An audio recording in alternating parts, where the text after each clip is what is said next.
ਤੁਹਾਡੀ ਤਾਲੀਮ ਕੀ ਹੈ? ਸਰ ਮੈਂ ਐਮਏ ਇੰਗਲਿਸ਼ ਕੀਤਾ ਜੀ ਐਮਏ ਇੰਗਲਿਸ਼ ਕੀਤਾ ਜੀ।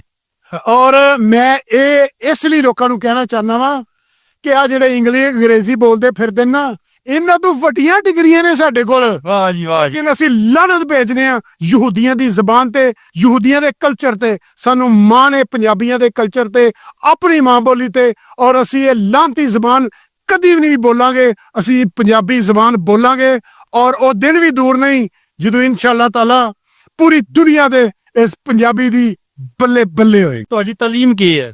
ਸਰ ਮੈਂ ਐਮਏ ਇੰਗਲਿਸ਼ ਕੀਤਾ ਜੀ ਐਮਏ ਇੰਗਲਿਸ਼ ਕੀਤਾ ਜੀ। ਔਰ ਮੈਂ ਇਹ ਇਸ ਲਈ ਲੋਕਾਂ ਨੂੰ ਕਹਿਣਾ ਚਾਹੁੰਦਾ ਵਾਂ ਕਿ ਆ ਜਿਹੜੇ ਅੰਗਰੇਜ਼ੀ ਬੋਲਦੇ ਫਿਰਦੇ ਨਾ, ਇਹਨਾਂ ਤੋਂ ਵੱਡੀਆਂ ਡਿਗਰੀਆਂ ਨੇ ਸਾਡੇ ਕੋਲ। ਵਾਹ ਜੀ ਵਾਹ ਜੀ। ਲੇਕਿਨ ਅਸੀਂ ਲਾਨਤ ਭੇਜਦੇ ਆ ਯਹੂਦੀਆਂ ਦੀ ਜ਼ਬਾਨ ਤੇ, ਯਹੂਦੀਆਂ ਦੇ ਕਲਚਰ ਤੇ। ਸਾਨੂੰ ਮਾਣ ਹੈ ਪੰਜਾਬੀਆਂ ਦੇ ਕਲਚਰ ਤੇ, ਆਪਣੀ ਮਾਂ ਬੋਲੀ ਤੇ। ਔਰ ਅਸੀਂ ਇਹ ਲਾਂਤੀ ਜ਼ਬਾਨ ਕਦੀ ਵੀ ਨਹੀਂ